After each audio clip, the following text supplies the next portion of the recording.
Thank you for listening to this episode of Untraditionally Traditional. If you enjoy the podcast, please share it with those special people who would love it too, and write a review. For more tips and photos of my home and garden, follow Untraditionally Traditional Pod on Instagram. Until next week, let's continue to make our homes places of joy and service to ourselves and those we share them with. Hello, thank you for joining me for an episode of Untraditionally Traditional, a Millennial Homemaker. This is your host, Brittany Duncan, and if you are a new listener, I'm so happy that you're here. This is episode 80, which I cannot believe I'm saying that. I've recorded and published 80 episodes to this hobby podcast of mine. Super exciting. So there's lots of topics for you to explore in the backlog that are still very relevant to the everyday homemaker. If you are a return listener, thank you so much for coming back to listen and spend some of your valuable time with me. I'm truly honored that you are back here. This week, we're going to be talking about painting tips for your home. But before we dive into that, let me share my 3 favorite things of the week.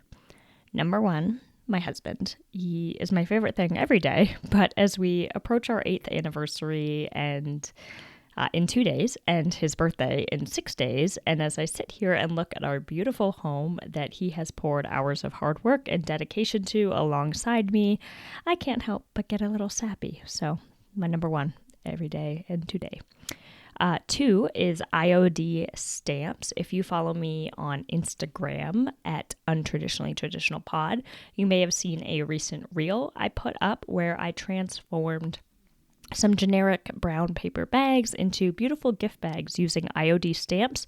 IOD stands for Iron Orchid Designs, and they make beautiful stamps, transfers, molds, inlays, and all sorts of crafting accoutrements that are just so much fun to use. So you can search their website for a rep in your area where you can find IOD products, or some of the dealers sell them online as well.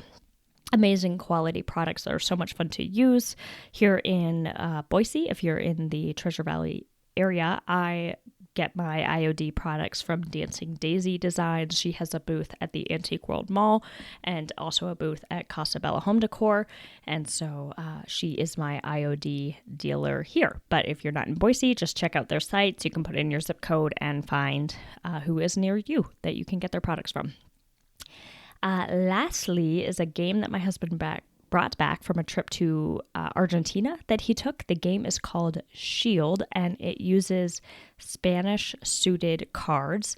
And we played it over the weekend with some good friends of ours. We had it for dinner, and it was just really fun. So loved having a new card game to play. As we get older, I'm like much more into games and game nights. So this was a fun one, super cool, and like a nice memory from his trip as well. Okay, so let's get into the main episode segment and talk about painting. On episode 78, titled You've Been Promoted to Creative Director of the Home, I talked about how I love to create a design plan for the home to follow. And I've had one specifically dedicated to painting projects I wanted to do in the house. And in January, as part of my birthday gift, my husband gave me the green light and carved out some time to help me get down to business with interior painting across 3 rooms in our home. This was not a small painting project by any means. It's also the first time that either of us had done interior painting, which I'll tell you is a different game from painting outdoors. That being said, we both had quite a bit of experience with outdoor painting, having painted our entire exterior fence, the chicken coop, a shed and pavilion that we have in our backyard. But as I said, painting indoors is different and poses a different set of challenges from outdoor painting. I'll be covering tips for both, so let's get into it. Tip number 1 is to plan and then multiply. As the old adage goes when it comes to home projects, everything will take twice as long and be twice as expensive as you think it will be. In my experience, this tends to be true, especially when it comes to painting. It's one of the more economical home changes you can make and has a huge impact, but I'll say you will need more paint than you think you will need, even if you use one of those square footage calculators. For interior paint, even if covering white walls, which we were, you'll need a second coat, period. We really thought like, oh, we'll be able to get one coat. The rep at the paint store was like, oh yeah, this is great coverage paint. You're painting over white. It'll be one coat.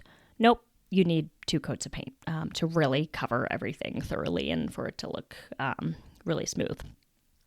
That being said, you don't want to overbuy paint. So still talk to the expert of your store and explain the square footage number that you intend to paint, but let them know that you want to plan to paint for 2 coats. And you may need to go back to the hardware store to re-up on paint. And I'd rather do that than buy extra paint and then just have it and you don't need it. Because while it's inexpensive to other home projects, it still adds up. Just for reference, we spent in the ballpark of $450 on all of the paint and supplies needed for the job. And I'll talk about what specifically the job was and all the paint and all the products we used so that you can get an idea of what your painting project might cost. But you want to be prepared financially, but also with your time. In my head, painting was super easy and quick, and it can be, but it isn't always. So consider the caveats. In our front sitting room, we painted one wall as an accent wall and then another wall that's covered by built-in shelves and then a frame around a window on a third wall. The accent wall was relatively quick and easy to paint. The built-in shelves were very time-consuming and challenging to paint because of the many corners, 90-degree angles, and surfaces to cover tops of shelves, bottom of shelves, walls of each cubby.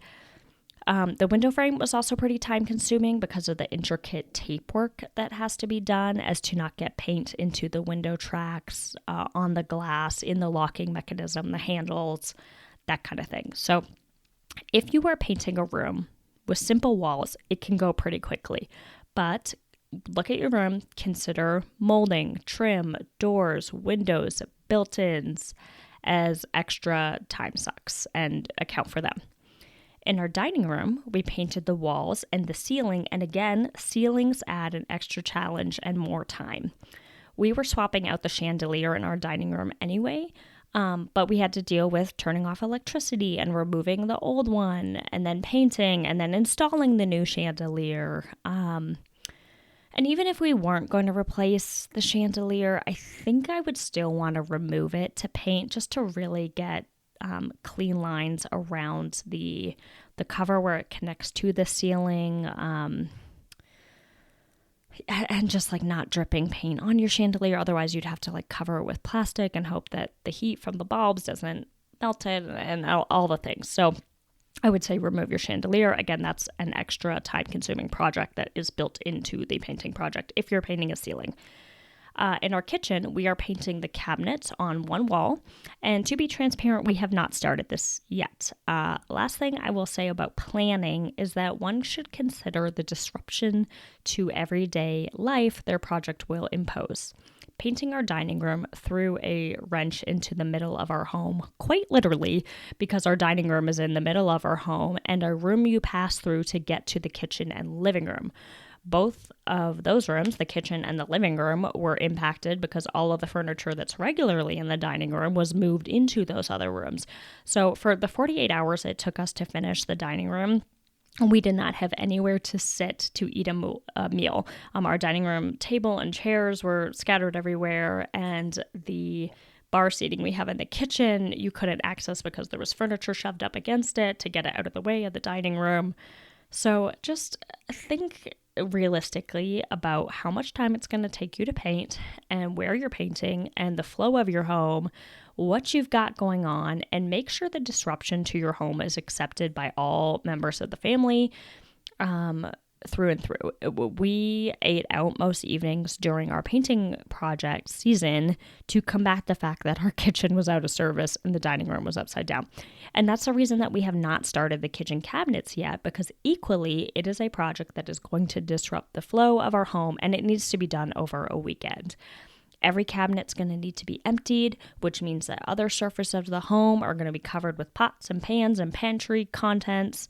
And as much as I want to cross that finish line of painting projects done, check that off my to-do list, I know that working on the kitchen over a low-key weekend is the right move. So if you have to break up your painting project into different weekends, it's going to be worth it just to not like mentally exhaust yourself, especially if you are a person like me where you like the home to be orderly. It's pretty chaotic when you're in the middle of painting. Both Johnson and I had said to each other that we felt like we were moving. You know, if you've moved recently, you know that feeling when like everything's everywhere, it's in boxes, you feel gross, everything's upside down, you're kind of exhausted. Painting projects can be a little bit like that. So just plan for it and give yourself grace. Once you've prepared mentally and financially, the next step is to prepare the space. So let's talk about what you need, specifically the tools, in order to do this. Number one is drop cloths. You can use old sheets, but personally, I recommend shelling out and buying the plastic drop cloths. Paint can seep through a sheet, and the plastic is going to make sure that your floors are protected. Two is painter's tape, and you can go down a rabbit hole when it comes to painter's tape. I did, so you don't have to. Frog tape is the highest rated, and therefore it's what we use. It comes in widths of 1 inch, 1.5 inches, and 2 inches. Go ahead, buy the 2 inch. It's going to allow you to use a roller without transferring paint over the tape line. More on that when I get to the technique tips shortly, but just trust me, you're going to want the 2 inch. Rollers, we used Better brand from Home Depot. We got a 9 inch and a 4 inch roller in 3/8 nap made of a high density polyester. You want a roller that's appropriate for your wall type. So we have textured walls, and this was what the Home Depot rep recommended for that. And they worked really well. So big fan of those. A roller extension pole. It's optional if you're just doing walls, although pretty helpful. If you're doing ceilings, I would say it's necessary, unless you want to permanently damage your neck from having it cracked. I mean, even with the extension pole, it's still pretty aggressive on the neck. So go ahead and get one of those extension poles. They're pretty inexpensive. I think the one we got is like $6. A paintbrush. We just got one because they are a little bit more expensive. The 3 inch Wooster angled polyester brush. Love it, love it, love it. And this is a brush that like you will be able to reuse and reuse. It's good quality. Really loved it. You'll want an artist paintbrush. It doesn't have to be fancy. I just used one that I had laying around that was from like a cheap acrylic set. But you'll want this to do touch-up. So think of a brush that's maybe like 1/4 to 1/8 of an inch wide that you can use to just touch up little areas and fine lines.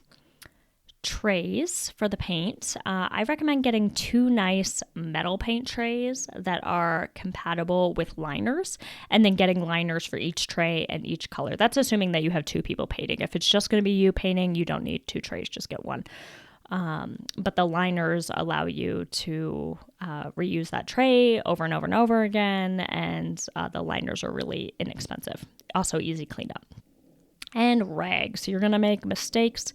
So having a rag in your pocket that you can get wet and wipe the paint mistakes off really quickly is helpful. Yeah, even with a good taping job, you won't be paying attention, and you're going to cross the tape line and bump the walls, and you'll want to have a rag that you can just wipe that down quickly. So that's the basic list of what we used. And if you've ever been inside a painting aisle of a home or hardware store, you'll know that there is a lot more sold than what I just mentioned. So in short, I think with a 9 inch roller, a 4 inch roller, the 3 inch angled brush, you can do everything you want to do, with the exception of painting behind a toilet, which I know that there is actually a specialty brush that you need in order to do that. But we saw things like corner brushes and other things that just kind of seemed a little gimmicky and not as good as just getting in there with your hand brush and then a roller. That being said, YouTube is a really great resource for what to use and buy for your specific project, but I think that you can be a bit swindled by products to to do it. Sometimes it's just like time and finesse, and no product is going to be that time saving. You just need to kind of get down to it. So that's what we did. Okay, let's talk about paint selection. We used Behr paint, and I liked it quite a bit. I've used Sherwin-Williams in the past for exterior projects, and I'm also a big fan of that brand. My advice here is to use a brand that is easily accessible, because as I mentioned earlier, you're probably going to have to make multiple trips to the store to get more paint. So if Sherwin-Williams is way across town, but you have a Home Depot down the street, go to Home Depot to get your paint, because you're going to have to make multiple trips there in all likelihood of any home project. I feel like you end up going to Home Depot or whatever hardware store no less than 3 times. Level. We used the Ultra level in the Behr paint because it has a built-in primer. For me, I would rather spend more on the paint than having to spend more time painting a primer first, and it works really well. Grain of salt here, because we were painting fairly bold colors over white walls, so there wasn't much competing, but I did find that the built-in primer seemed to work really well and was great. So that's the level of paint that we used. Sheen is like how shiny your paint is. But there's more to it than that.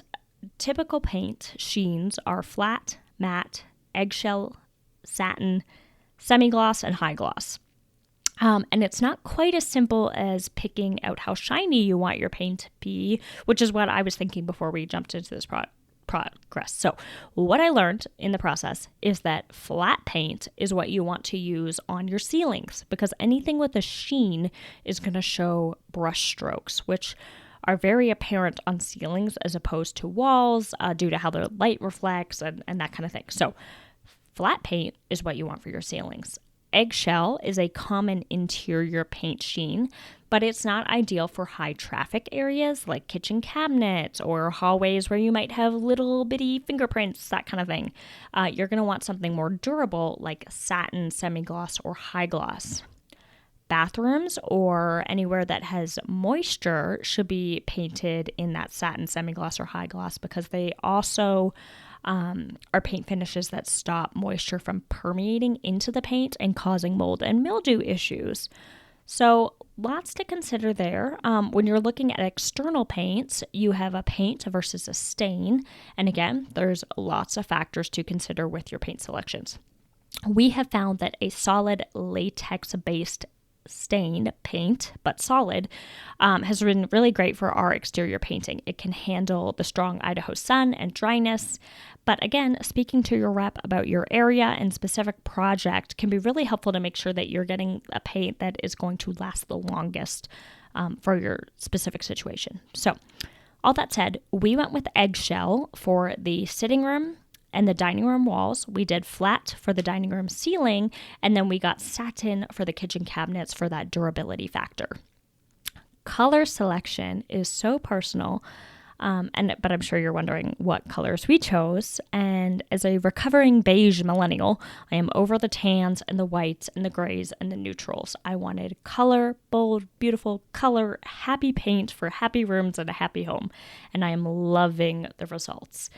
If you're open to it, I encourage you to go bold. I'll be sharing photos and videos of our finished work on Instagram. So again, you can check out my page under Untraditionally Traditional Pod to see the real deal.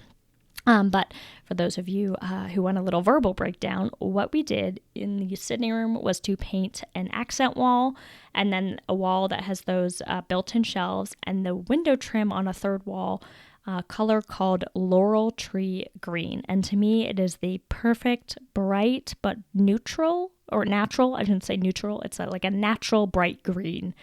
In my opinion. We have green and pinkish coral colored pillows and accents in the room, and it just looks so good with the wood antiques and plants that we have and the decor, and I just love it. It's such a fresh room. In the dining room, we painted the ceiling a rich coral called Fireplace Glow, and the walls a light blue called Sunken Pool. We replaced the chandelier with a beautiful new one that I saw in an old country living magazine that has metal tulip flowers that match that coral color of the ceiling. And also our dining room chair covers are coral and that light blue and like a tan color. So it's bright and classic at the same time with a feminine kind of English country vibe that I really love. For the kitchen, the cabinets are going to be a light butter yellow color that's called Polka Dot Skirt. I mean, you know it's a happy color when it has a name like that, right? So when you are selecting your color, if you are open to it, gosh, go bold, get some color in there. You know, life's too short for white walls. That said, get 4 to 5 paper swatch options and tape them up onto the wall or whatever you're going to be painting, and then live with them for a week or two. How do they look in the morning, the afternoon, the evening, a cloudy day, a sunny day, natural light, artificial light, and then narrow it down from there. Know that whatever color you choose will seem more bold when the whole wall is covered. I mean, a lot of times you're looking at a little, 2.5 inch by 2.5 inch swatch. I will say that the bare swatches were very true to color, and the real dried paint matched it, and that was great. But you could always buy small sample cans as well and paint larger samples to consider if you weren't confident that you were going to like the color when it's a million times bigger than the little paper swatch. So once you've got your paint, your brushes, you're ready to go. You're not ready to go because you have to tape, and taping is the single most important part of a painting project. I am not a patient person when it comes to crafting, painting, like pretty much any home project. I am so anxious to get to the finished product and see the beauty.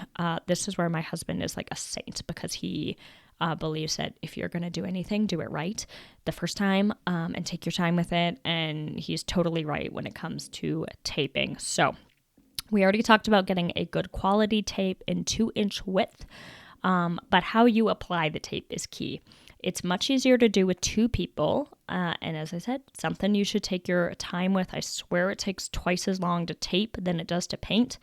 And if you have textured walls, which a lot of us in the West do, I don't know what it is about the Western home builders, but all of our walls are pretty much textured. You're really going to want to put pressure on your tape and smooth it down hard. I use the back of my nail to really press it in over all of the texture so that paint would not seep under the tape, which is what will happen if you don't have it pressed down well enough. You'll have a lot more touch-up work to do post-painting, which takes longer than just smoothing down the tape properly in the first place. For windows, I do recommend taping them because you're just, getting less tape or less paint on the window. That being said, getting paint off a window is actually super easy if you have a razor blade, and it's really extremely satisfying as well. So you don't have to fret as much about the tape on the glass as you do walls and trim and any other areas. I would say be really careful about the window tracks. You don't want tape up in there, blocking the track when you go to slide the window. You can tape around door handles as well, but something to consider is that once the door handle is taped, you can't use the handle, so it might just be easier to take the door handle off altogether. Similar to the chandelier, you reinstall it when you're done painting. Once you're done your taping, finally, it is time to paint. But before you start taking your roller to the walls, which is always very tempting, get that 3-inch brush, the angled one, and hit all the corners and edges because you're not going to be able to get your roller tight enough to the corner or where 2 walls meet to completely touch. You're going to have to use that hand brush. So Johnson and I found that it worked best to hit all of these areas first and then use the roller to meet and close the gap. When you use your brush or roller, the amount of paint that you have on your brush is a bit of an art. You're going to want enough that it'll carry you through a few rolls, but not so much that it runs or builds up. And this is kind of a thing you just have to get the feel of as you go. Whenever you finish an area or a wall, I recommend you take a really hard look for any buildup or areas that are running or could run. You'll want to smooth these areas out and get the excess off so that you don't end up with drip marks, because it's much easier to go back with an artist brush and touch up areas that need more paint than it is to have to sand down excess paint that has dried and then repaint over that. So again, just really take your time, check your work before you move on to the next wall. As you finish your painting, you want to make sure that you have at least 2 cups of paint left in your can for touch-ups after your second coat. You may notice areas that look a little thin that you're going to want to roll over one more time. You also want like at least a 1/4 cup of paint that you can use with your artist brush to do touch-ups. The work that you do with that little artist brush is going to give you really clean lines that make your painting look professional. So make sure you save some that you can do that. When it comes to painting the ceiling, you'll want your brush strokes to travel in the same direction that light typically flows from any windows, so that the light isn't getting caught on the texture of the brush strokes going the opposite direction light travels. The matte paint really helps, the flat paint, I should say, really helps with this, but it's just another tip that I had seen on a YouTube video for painting the ceiling area. I'll fill y'all in on the cabinetry painting when we finish up that section, but in short, we'll be removing all the doors and the hinges and likely using our 4-inch roller brush, although I am intrigued by the thought of using a sprayer, and I'm going to be exploring that option a little bit before we get started. We have some more exterior painting projects to do this spring with our new chicken coop and also a deck that needs to be done, and so a sprayer might be advantageous. So more to come on that. But in summary, make sure you've planned appropriately, time-wise, financially, really confirmed your color selections, get the tools needed, and take your time with the prep work, because it's the difference between your painting looking professional or not. Don't be afraid to go bold and have fun with color. Like I said, best decision we've made in our home upgrades. We are seriously loving it. Good luck and happy painting, everybody. I hope that this has been helpful if you're considering a painting project. It is a lot of work, but it is totally worth it. So yeah, that's what I got. All right, I will see y'all next week. Thank you for listening to this episode of Untraditionally Traditional. If you enjoyed the podcast, please share it with those special people who would love it too, and write a review. For more tips and photos of my home and garden, follow Untraditionally Traditional Pod on Instagram. Until next week, let's continue to make our homes places of joy and service to ourselves and those we share them with.